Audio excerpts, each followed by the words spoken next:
કેમ છો વિદ્યાર્થી મિત્રો? ધોરણ 11 ફિઝિક્સમાં આપણે આજના દિવસે એ પ્રકરણ નંબર 3ની શરૂઆત કરવા જઈ રહ્યા છે. મિત્રો, આ પ્રકરણનું નામ જે છે એ છે સુરેખ પથ પર ગતિ. પહેલામાં પહેલો તો પ્રશ્ન થાય કે ગતિ કોને કહેવાય? તો મિત્રો, રોજિંદા જીવનમાં આપણે ગતિ થતી હોય તેવા કેટલા ઉદાહરણો આપણી પાસે છે જ. તો એ ઉદાહરણો જોઈએ. ગતિ થતી હોય તેટલા કેટલાક ઉદાહરણો, ઘણા બધા ઉદાહરણો એ આપણે લઈ શકીએ. જેમ કે આપણે એ ચાલીએ છીએ તો આપણે ચાલીએ એટલે આપણી ગતિ જ થાય. દોડીએ તો પણ આપણે ગતિમાં આવીએ છીએ તેમ કહેવાય. સાયકલ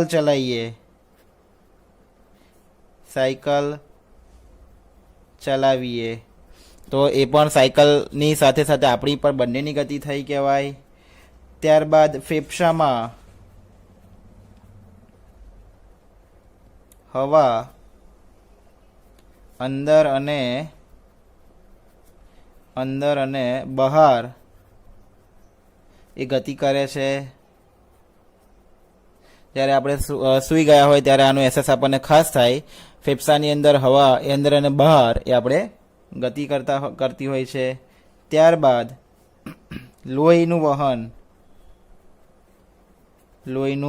વહન થતું હોય, જેમ કે શામાં તો કે ધમની અને શિરામાં.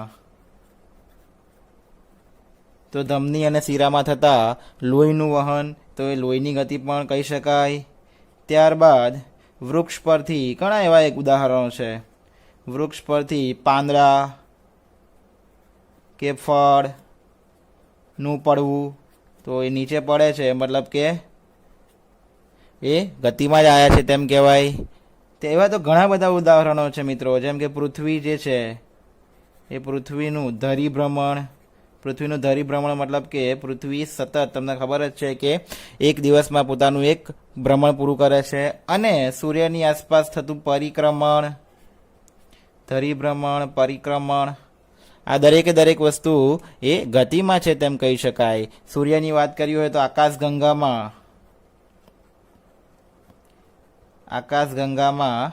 સૂર્યની ગતિ એ પણ એક ગતિમાન પદાર્થનું ઉદાહરણ છે તેમ કહી શકાય. તો મિત્રો, આવા ઘણા બધા ઉદાહરણો છે કે જેના થ્રુ આપણે કહી શકીએ કે આ દરેકે દરેક એક્ઝામ્પલથી ગતિ થતી છે એવું દેખાય છે. તો ઉપરના ઉદાહરણો જોયા પછી સહેજે પ્રશ્ન થાય કે કોઈ પદાર્થ ગતિમાં છે કે સ્થિર છે તેમ કઈ રીતે કહી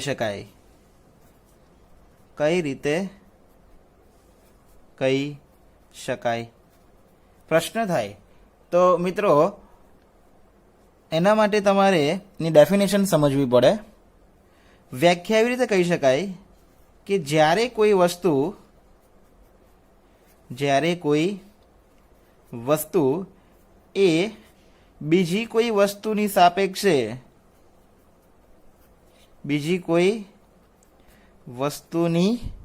સાપેક્ષે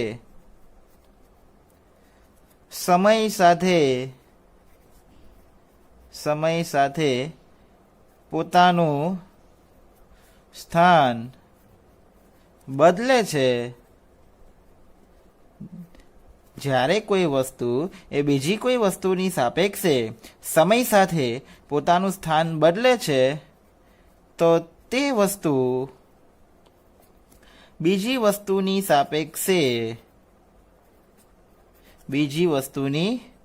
સાપેક્ષે ગતિમાં છે તેમ કહેવાય.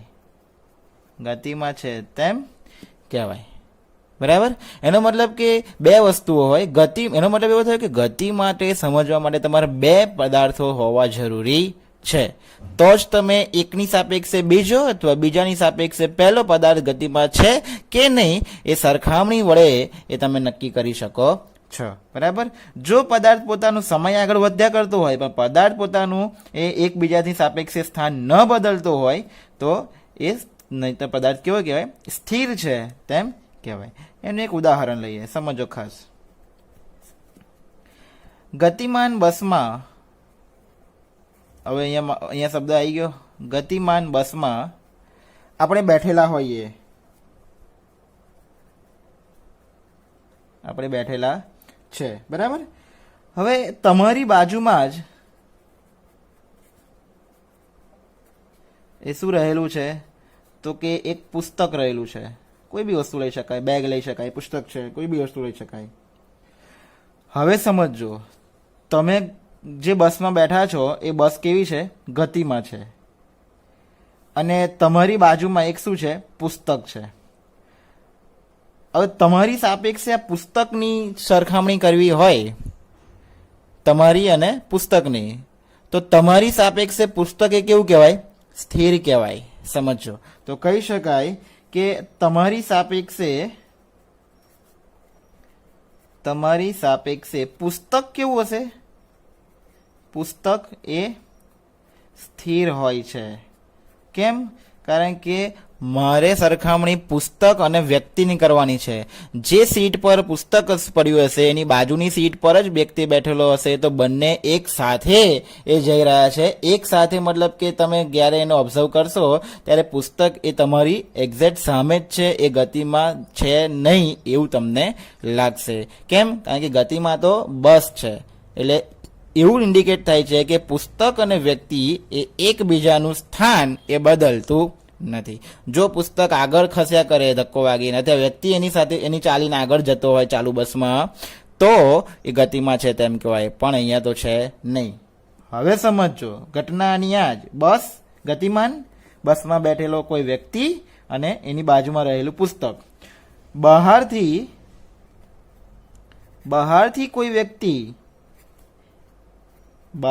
કોઈ વ્યક્તિ આ પુસ્તકને જોશે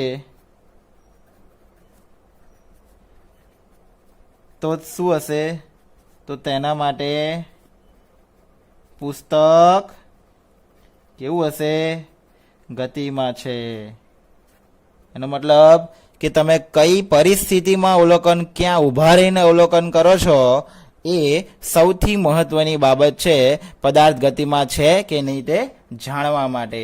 એટલે એકબીજાની સાપેક્ષને ધ્યાનમાં રાખીને એ ગતિ નક્કી કરી શકીએ છીએ. અને એટલા માટે કહી શકાય કે ગતિ એ સાપેક્ષ ખ્યાલ છે. બહુ જ મહત્વની વાત છે. ગતિ એ કેવો ખ્યાલ કહેવાય? સાપેક્ષ ખ્યાલ છે. તમે એક વસ્તુને જોઈને, માનો કે હું મારી વસ્તુ ઓબ્ઝર્વ કરું તો એ ન થઈ શકે. મારે એ વ્યક્તિને, એ વસ્તુને અન્ય કોઈ વસ્તુ સાથે એ સરખામણી કરવી પડે. બરાબર. એટલે આના પરથી એક મહત્વનો મુદ્દો એ તમને સમજાય કે ગતિ એ કેવો છે? સાપેક્ષ ખ્યાલ છે તેમ કહી શકાય. બરાબર. એટલે કોઈ પદાર્થની ગતિ, અહીંયા લખવું હોય તો લખી શકાય, કોઈ પદાર્થની ગતિ એ પદાર્થ અને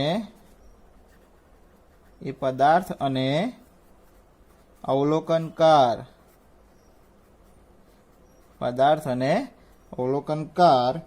નો સંયુક્ત ગુણધર્મ છે. ઓકે. તો આ વસ્તુ ખાસ ધ્યાનમાં રાખજો. કોઈ પદાર્થ ગતિમાં છે કે નહીં તે નક્કી કરવા માટે જે તે પદાર્થનો અન્ય કોઈ વસ્તુ સાપશે એ તમારે શું કરવાની? કમ્પેરિઝન કરવાની. એ જો પદાર્થ સમય સાથે પોતાનું સ્થાન બદલતો હોય તો તે વસ્તુ બીજી વસ્તુની સાપેક્ષે ગતિમાં છે તેમ કહેવાય. હવે આપણે ઉદાહરણ જોયું અને એના પરથી એક મહત્વની વાત ચર્ચા કરી કે ગતિ એ કેવો ખ્યાલ કહેવાય? તો કે સાપેક્ષ ખ્યાલ છે તેમ કહી શકાય. અને એની વસ્તુ, એ બે વસ્તુ પરથી કહી શકાય કે એ પદાર્થ અને અવલોકનકારનો સંયુક્ત ગુણધર્મ છે. કોઈ એક વસ્તુ, કોઈ આ પદાર્થ અને અવલોકનકાર બંને ગતિ દર્શાવવા માટે જરૂરી છે. ઓકે. ચાલો નેક્સ્ટ મહત્વના પોઈન્ટ તરફ આગળ વધીએ. નેક્સ્ટ ઇમ્પોર્ટન્ટ પોઈન્ટ, જે છે કણનો ખ્યાલ. કણનું કણ કોને કહેવાય પ્રશ્ન થાય. કણ એટલે શું? તો મિત્રો કણ એટલે દળ ધરાવતો, ખાસ સમજો, દળ ધરાવતો બિંદુવત પદાર્થ. કણ એટલે દળ ધરાવતો બિંદુવત પદાર્થ. બિંદુવત એટલે ઘણો નાનો કહી શકાય, અત્યંત સૂક્ષ્મ, તે જેને આપણે શાના વડે દર્શાવીએ છીએ? કણ તરીકે. જેનું દળ અસ્તિત્વમાં હોય, જેને દળ આપણે માપી શકતા હોઈએ, તો એવા પદાર્થને આપણે કણ કહી શકીએ. મિત્રો આ ચેપ્ટરની અંદર કણ એ શબ્દ ઘણી બધી જગ્યાએ ઘણી બધી વખત એ ઉપયોગ થતો હોય છે. બરાબર. નેક્સ્ટ હવે સમજવાની વાત એ છે કે કણ એ આદર્શ કલ્પના છે. આદર્શ કલ્પના છે એનો મતલબ એવો થાય છે કે આ કાલ્પનિક વસ્તુ છે. આપણે આને ખાલી ઉદાહરણો સમજવા માટે લઈ શકીએ. વાસ્તવિકમાં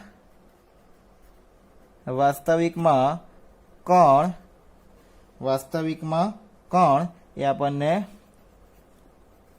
મળી શકે નહીં. બરાબર. આપણે કોઈ પદાર્થને ખાલી સામાન્ય જ્ઞાન મેળવવું હોય તો એને આપણે કણના સંદર્ભમાં વિચારી શકીએ, એના વિશે વાત કરી શકીએ. પણ જ્યારે વાસ્તવિકમાં આપણે વાત કરતા હોઈએ ત્યારે આપણને કણ જેવી કોઈ વસ્તુ એ મળી શકતી નથી. એનો મહત્વનો ત્રીજો પણ પોઈન્ટ છે, કણને કોઈ પરિમાણ હોતા નથી. કોઈ પરિમાણ હોતા નથી એનો મતલબ કે બહુ જ નાની વસ્તુ છે.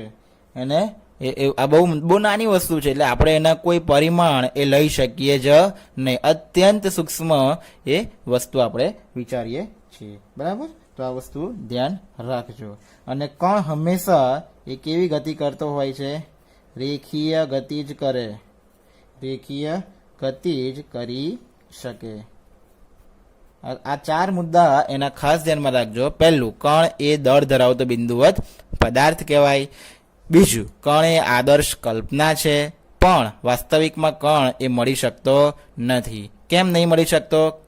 કણને કોઈ પરિમાણ હોતા નથી. અને ચોથો મહત્વનો મુદ્દો, કણ એ હંમેશા કેવી ગતિ કરતો હોય છે? રેખીય ગતિ જ એ કરી શકતો હોય છે. ક્લિયર? નેક્સ્ટ નવો આગળનો પોઈન્ટ જે છે એ છે યંત્રશાસ્ત્ર, મિકેનિક્સ. જોઈએ મિત્રો, નેક્સ્ટ મુદ્દો યંત્રશાસ્ત્ર. આગળ વધીએ તો યંત્રશાસ્ત્રના મુખ્યત્વે બે પ્રકાર છે. એમાં એનું પહેલું જે છે એ છે શુદ્ધ ગતિ વિજ્ઞાન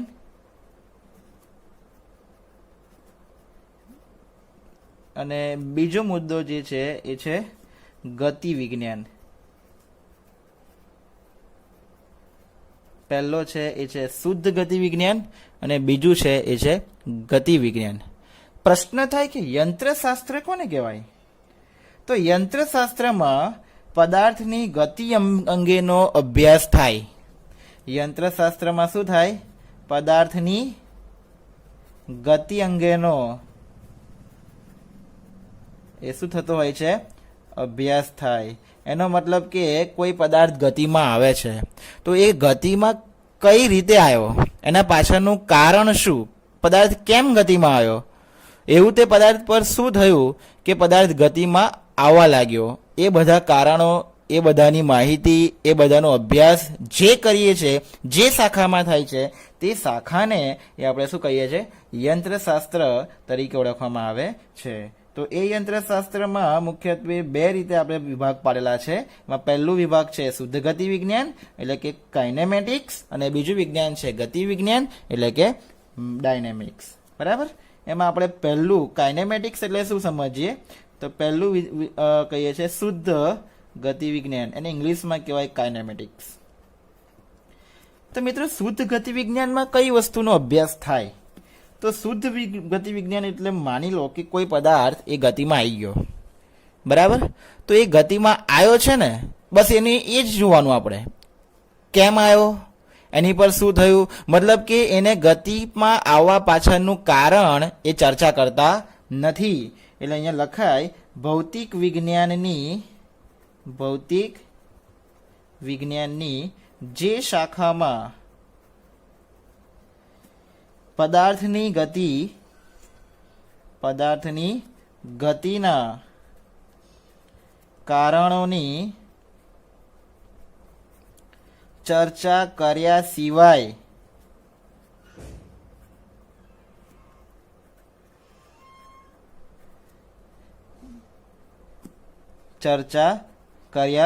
સિવાય માત્ર ગતિનું જ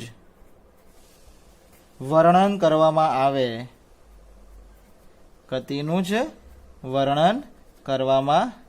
આવે તો તેવી શાખાને શુદ્ધ ગતિ વિજ્ઞાન તરીકે ઓળખવામાં આવે છે. એટલે કે ભૌતિક વિજ્ઞાનની જે શાખામાં પદાર્થની ગતિના કારણોની ચર્ચા કર્યા સિવાય માત્ર ગતિનું જ વર્ણન કરવામાં આવે તો તેવા વિજ્ઞાનને શુદ્ધ ગતિ વિજ્ઞાન કહે છે. અને એનું બીજું જે છે એ શું છે? ગતિ વિજ્ઞાન.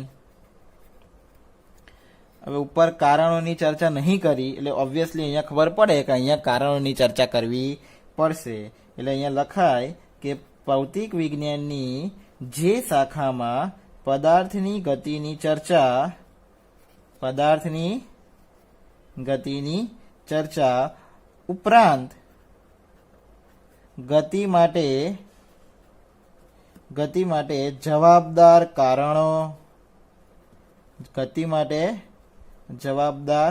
કારણો તથા ગતિ કરતા પદાર્થના ગુણધર્મો સહિતની ચર્ચા કરવામાં આવે તો તે વિજ્ઞાનને એ શું કહેવામાં આવે છે? ગતિ વિજ્ઞાન તરીકે ઓળખવામાં આવે છે. પદાર્થની ગતિની તો ચર્ચા કરવાની જ, એ ઉપરાંત એ ગતિ માટે જવાબદાર કારણો, પદાર્થ કેમ ગતિમાં આવ્યો એ એના જવાબદાર કારણ થાય. તે ઉપરાંત જે પદાર્થ ગતિ કરતો હોય એ પદાર્થના ગુણધર્મો સહિતની ચર્ચા એ ગતિ વિજ્ઞાનમાં એ કરવામાં આવે છે. બરાબર? તો આ બે એ યંત્રશાસ્ત્રના મહત્વના એ મુદ્દા તમારા થયા. નેક્સ્ટ મુદ્દો છે એ છે પદાર્થનું સ્થાન. મહત્વનો પોઈન્ટ છે. કોઈ પણ પદાર્થ કોઈ જગ્યાએ ઉભો રહ્યો હોય અથવા મૂકેલો હોય તો એ પદાર્થનું આપણે સ્થાન નક્કી કરવું હોય કેવી રીતે નક્કી કરી શકાય? તો એના માટે મહત્વની વાત એ આપણે ચર્ચા કરવા જઈ રહ્યા છે. સ્થાન એટલે કોઈ પણ ગતિ દરમિયાન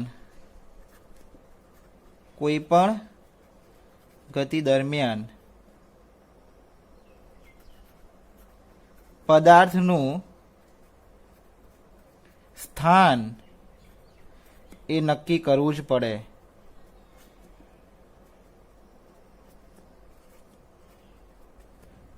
ઓકે, નેક્સ્ટ. સ્થાન જે છે એ સાપેક્ષ ખ્યાલ છે. સ્થાન એ સાપેક્ષ છે.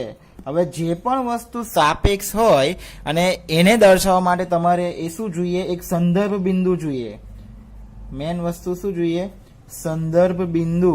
સંદર્ભ બિંદુ એટલે એવું બિંદુ, એવી જગ્યા કે જેને અનુલક્ષીને તમે બાકીના અન્ય પદાર્થોની એ સરખામણી સ્થાન બતાવી શકો. કેવી રીતે? આગળ જોઈએ. સંદર્ભ બિંદુ દર્શાવવાનો માની લો કે હું એક સંખ્યા રેખા અથવા સંખ્યા રેખા પછી બતાવીએ. અહીંયા હું એક બિંદુ લઈ લઉં છું, બિંદુ O. એની આજુબાજુ ઘણા બધા પદાર્થો પડેલા છે. આ પદાર્થ છે એને નામ આપીએ છીએ A. અહીંયા કોઈ પદાર્થ છે એને નામ આપીએ છીએ B. અહીંયા કોઈ પદાર્થ છે એને નામ આપીએ છીએ C. ક્લિયર? એટલે આ O એ તમારું શું લઈ લઈએ છે? સંદર્ભ બિંદુ લઈ લઈએ છે. સમજો ખાસ, સંદર્ભ બિંદુ લઈ લઈએ છે. અને આ A B C છે એ શું છે? પદાર્થ છે. પદાર્થ A, પદાર્થ C અને પદાર્થ B. મારે આ A, B અને C ના એ સ્થાન જાણવા છે. હવે મારી પાસે માની લો કે આ નથી, તો હું સ્થાન જાણી શકીશ? કઈ રીતે કહેવાય? સારું, કેવું ટફ થાય, સમજ ન પડે. એના માટે મારે હું એક નક્કી કરું છું કે ભાઈ આ O ને ધ્યાનમાં રાખીને A, B અને C ના નક્કી કરું છું સ્થાન. બરાબર. તો મારે શું કામ કરવાનું? ઓ થી એ નું અંતર માપી લેવાનું, એટલે એનું સ્થાન મને મળી જશે. કોનું સ્થાન? પદાર્થ એ નું. ક્યાંથી? સંદર્ભ બિંદુ ઓ થી. બરાબર. એટલે જે તે વસ્તુનું તમારે સ્થાન નક્કી કરવું હોય તો એના માટે પહેલો સંદર્ભ બિંદુ. સંદર્ભ બિંદુ એટલે એવી જગ્યા, એવું બિંદુ કે જેને અનુલક્ષીને તમે જે તે પદાર્થનું સ્થાન એ નક્કી કરો છો. મારે બી નું સ્થાન મેળવવું છે તો એ ઓ થી બી નું અંતર મેળવી લેવાનું. સી નું સ્થાન મેળવવું છે તો ઓ થી સી નું અંતર મેળવી લેવાનું. તો મને એ, બી અને સી ના અંતરો ક્યાંથી, એટલે કે સ્થાન ક્યાંથી? ઓ બિંદુને અનુલક્ષીને મળી શકે છે. કે માની લો કે આ 2 મીટર દૂર છે, આ 3 મીટર દૂર છે, આ 5 મીટર દૂર છે, તો કહી શકાય કે એ, બી અને સી એ સંદર્ભ બિંદુ ઓ થી અનુક્રમે 2, 3 અને 5 મીટર સ્થાને રહેલા છે. ઓકે. તો આ વસ્તુ માટે તમારે સંદર્ભ બિંદુની જરૂર અવશ્ય એ પડતી હોય છે. નેક્સ્ટ, આ જ વસ્તુ જો કોઈ સંખ્યા રેખાને ધ્યાનમાં લઈને લખવું હોય ને તો એ લખી શકો છો. આપણે સંખ્યા રેખા જાણતા હોઈએ છીએ. આ બાજુ 0 લઈ લઈએ સંદર્ભ બિંદુ, આ બાજુ બધા માઇનસ થાય, -10, -20, -30 જવાય, આ બાજુ 10, આ બાજુ 20, આ બાજુ 30, આ બાજુ 40, અહીંયા 50, અહીંયા 60, આ રીતે આગળ સંખ્યા રેખા બતાવી શકાય. ઓકે.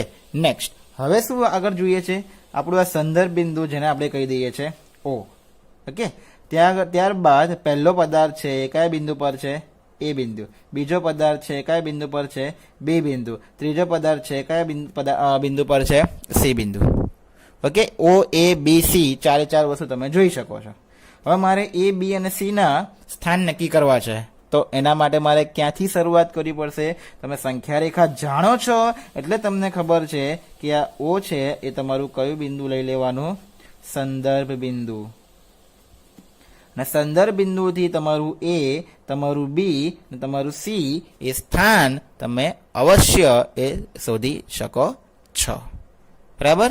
તો આ રીતે પહેલો મહત્વનો મુદ્દો એ સ્થાન કઈ રીતે મેળવી શકાય એ જોયા. ત્યારબાદ બીજો મુદ્દો જોઈએ, એ છે પથ લંબાઈ. બહુ મહત્વની વાત છે. પથ લંબાઈ કોને કહેવાય? પથ લંબાઈ સમજો ખાસ. 2 શબ્દો આવે છે આવા. એક પથ લંબાઈ આવે છે અને બીજો આના જેવો જ શબ્દ આવે છે જે છે સ્થાનાંતર. હા, સમજો. પથ લંબાઈ કોને કહેવાય? માની લો કે કોઈ એક પદાર્થ કયા બિંદુ પર છે? એ બિંદુ પર છે. અત્યારે ટી બરાબર કેટલો સમય છે? 0 સેકન્ડ થી શરૂઆત કરીએ છીએ. હવે જેમ જેમ સમય આગળ વધે છે ત્યારે આ એ પદાર્થ એ ક્યાં જાય છે? આગળ. ક્યાં ગયો? બી પર ગયો. એ થી બી પહોંચતા એ સમય કેટલો લાગ્યો? તો કે 2 સેકન્ડ. ત્યારબાદ બી થી પદાર્થ ક્યાં જાય છે? તો કે સી પર જાય છે. સી પર પહોંચતા એને ટોટલ કેટલો સમય થયો? તો કે 6 સેકન્ડ. 0 થી 2, 2 થી 6. ક્લિયર? અને અંતે પદાર્થ એ ક્યાં પહોંચે છે? ડી પર પહોંચે છે અને એ વખતે જે સમય એને થયો લાગ્યો, કેટલા સેકન્ડ લાગ્યો? 10 સેકન્ડ. એનો મતલબ એવો થયો કે પદાર્થ કયો ક્યાં હતો? એ પર ગયો. ક્યાં? બી, સી અને અંતે ક્યાં આવ્યો? ડી પર. એના કુલ સમય કેટલો લાગ્યો? 10 સેકન્ડ. પદાર્થને એ થી ડી સુધી આવતા ટોટલ 10 સેકન્ડનો સમયગાળો લાગ્યો તેમ કહી શકાય. નેક્સ્ટ, હવે જ્યારે પદાર્થની શરૂઆત કરી હતી ત્યારે કયા બિંદુ પર હતો? એ બિંદુ પર. અને જ્યાંથી પદાર્થની શરૂઆત થાય તેને આપણે કયું સ્થાન કહીએ છીએ? પ્રારંભિક સ્થાન. ક્લિયર? ત્યારબાદ ક્યાં ગયો? બી પર. ત્યારબાદ સી પર. ત્યારબાદ ડી પર આવીને પદાર્થ શું થઈ જાય છે? અટકે છે. અને એટલા માટે આ એનું કયું સ્થાન કહેવાય? તો કે અંતિમ સ્થાન. પહેલું એનું પ્રારંભિક સ્થાન અને બીજું એનું અંતિમ સ્થાન. તો મારે મેઝર શું કરવું છે? એની પથ લંબાઈ. પથ લંબાઈ એટલે પદાર્થ એ થી બી, બી થી સી, સી થી ડી જે પથ પર આવ્યો છે એ સમગ્ર પથની મારે લંબાઈ માપવી પડે. ક્લિયર? માની લો કે એ થી બી સુધી પદાર્થ ગયો ત્યારે કેટલા મીટર અંતર કાપે છે? 1 મીટર. બી થી સી પર ગયો ત્યારે કેટલા મીટર કાપે છે? 2 મીટર. અને સી થી ડી પર ગયો ત્યારે ફરી કેટલા મીટર અંતર કાપે છે? 1 મીટર. તો મારે એ થી ડી ની કુલ પથ લંબાઈ માપવી હોય તો મારે આ બધા અંતરનો એ શું કરવો પડે? સરવાળો કરવો પડે. ક્લિયર? એટલે પથ લંબાઈ બરાબર એકમ સમયમાં પદાર્થે કાપેલા કુલ અંતરને, એની વ્યાખ્યા લખવી હોય તો શું લખાય? એકમ સમયમાં પદાર્થે કાપેલા કુલ અંતરને એ શું કહેવામાં આવે છે? પથ લંબાઈ તરીકે ઓળખવામાં આવે છે. ઉદાહરણ પરથી પથ લંબાઈ કેટલી થાય? ઉદાહરણ પરથી પથ લંબાઈ, તો ઉદાહરણ પરથી પથ લંબાઈ તમારી કેટલા મિલીમીટર છે? 1 મીટર. બીજી કેટલી છે? 2 મીટર. ત્રીજી કેટલી છે? 1 મીટર. ટોટલ કેટલી થશે? 4 મીટર. સમજો ખાસ. આના પછી બીજો જે મુદ્દો છે એ તરતનો છે સ્થાનાંતરનો. તો શું ડિફરન્સ છે એના પરથી ખબર પડશે. પથ લંબાઈ એટલે પદાર્થ જ્યાંથી જ્યાં જાય ત્યાં ગમે તે હોય એટલું અંતર તમારે મેઝર કરવું પડે. સર આવો સીધો જ જાય એ જ ગણવાનો? ના. જો કદાચ પદાર્થ અહીંયા છે, આમથી આમ ગયો, અહીંયા બી પર આવ્યો, આમથી આમ ગયો, અહીંયા સી પર આવ્યો, અને અંતે અહીંથી અહીંયા આવે છે ડી પર આવ્યો, તો આ જેટલું બી અંતર આ પથ ગણવાનો. આથી આ પથ વર્તુળાકાર હોય, જે બી આકારનો પથ હોય એ પથ તમારે એ ગણતરી કરવી પડે. આ 2 મીટર હોય, આ 1 મીટર હોય, આ 2 મીટર હોય, તો બધાનો સરવાળો 5 મીટર થાય. તો તમારી એ થી ડી ની કુલ પથ લંબાઈ 5 મીટર છે તેમ કહી શકાય. ક્લિયર? એટલે આ વસ્તુ પણ તમે ખાસ ધ્યાનમાં રાખજો. નેક્સ્ટ હવેનો મુદ્દો જોઈએ છે એ છે સ્થાનાંતર. નેક્સ્ટ પોઈન્ટ જે જોઈએ છે એ છે સ્થાનાંતર. જોજો ખાસ. હવે સ્થાનાંતર કોને કહેવાય? First of all any definition જોઈએ ને તો એના પરથી ઘણી વસ્તુ સમજમાં આવી જશે. એકમ સમયમાં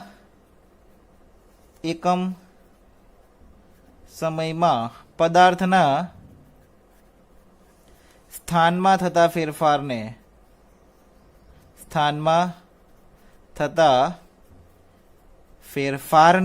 એ શું કહેવામાં આવે છે? સ્થાનાંતર તરીકે ઓળખવામાં આવે છે. હવે વિચારવાનું, સ્થાનમાં થતો ફેરફાર એટલે તમારું અંતર હવે અહીંયા નહીં જોવાનું. હવે જે જોવાનું છે એ વસ્તુ ઉદાહરણ પરથી તમને સમજમાં આવશે. માની લો કે હવે વિચારજો ખાસ, પદાર્થ એ અહીંયા છે, મારે શું શોધવું છે? એનું સ્થાનાંતર. આ પદાર્થ એ હાલમાં છે ટી બરાબર કેટલા સમયે છે? માની લો કે 0 સમયે. અને આ જે સ્થાન હોય, શરૂઆતમાં પદાર્થ અહીંયા છે એટલે એનું આ કયું સ્થાન કહેવાય? પ્રારંભિક સ્થાન. અમુક સમય બાદ આ જ પદાર્થ એ થી એ ક્યાં જાય છે? બી પર. સમજો ખાસ, બી પર જાય છે. એ વખતે એનો જે સમય લાગે છે આશરે 2 સેકન્ડનો લાગે છે. નેક્સ્ટ ત્યારબાદનો જે પદાર્થનો આગળ વધે છે એ કયા બિંદુ પર આવે છે? તો કે સી પર આવે છે. એ દરમિયાન એને કેટલી સેકન્ડ લાગે છે? કુલ 5 સેકન્ડ. એથી સી આવતા કુલ 5 સેકન્ડ લાગે છે. અને અંતે એ પદાર્થ એ ક્યાં આવે છે? ડી પર આવે છે. અને એ દરમિયાન એની જે કુલ સેકન્ડ છે 8 સેકન્ડ છે એવું માની લો. ઓકે. હવે પદાર્થ ડી પર આવીને અટકે છે એટલા માટે આ એનું કયું સ્થાન કહેવાય? અંતિમ સ્થાન કહેવાય. સમજો ખાસ. ક્લિયર? નેક્સ્ટ હવે તમારે શોધવું છે શું? સ્થાનાંતર. જો પથ લંબાઈ હોત તો માની લો કે મારી આ 1 મીટરની છે, આ 1 મીટરની છે, આ 2 મીટરની છે, કોઈ બી લઈ લે. બરાબર? જો પથ લંબાઈ કીધી હોત તો મને 1 + 1 + 2 ટોટલ 4 મીટર મને મળી જાત. પણ મને પથ લંબાઈ નહીં કીધી, મને કીધું સ્થાનાંતર. અને સ્થાનાંતર એટલે પદાર્થના સ્થાનમાં થતો ફેરફાર. મતલબ કે પદાર્થનું આ પ્રારંભિક સ્થાન છે, આ અંતિમ સ્થાન છે. એટલે સ્થાનાંતર શોધવું હોય તો ડાયરેક્ટ આ અંતિમ અને પ્રારંભિક સ્થાનમાં સીધું કેટલું અંતર છે એ જ માપવાનું તમારે. પ્રારંભિક અને અંતિમ સ્થાનનું સીધું અંતર. સ્થાનાંતર એ પદાર્થ કયા પથ પરથી આવે છે એની પર આધાર નથી રાખતો. એ એના પ્રારંભિક સ્થાન અને એના અંતિમ સ્થાન વચ્ચેના સીધા અંતરને જ ધ્યાનમાં રાખે છે. ક્લિયર? જો પથ લંબાઈ હોત તો તમારે પથ લંબાઈ હોત તો તમારે સમગ્ર અંતર માપવું પડે. પણ જો સ્થાનાંતર હોય તો બે સ્થાનો વચ્ચેનું જ તફાવત એ તમારે મેઝર કરવો પડે અને એટલા માટે સ્થાનાંતરનું સમીકરણ જો લખવું હોય ને તો શું લખી દેવાનું તો કે અંતિમ સ્થાન માઇનસ પ્રારંભિક સ્થાન. ખાસ સમજજો ભાઈ, અંતિમ સ્થાન માઇનસ પ્રારંભિક સ્થાન. ક્લિયર થઈ ગયો પોઈન્ટ? યસ ઓર નો? તો આ વસ્તુ તમારે એ સમજવી અવશ્ય પડે જ.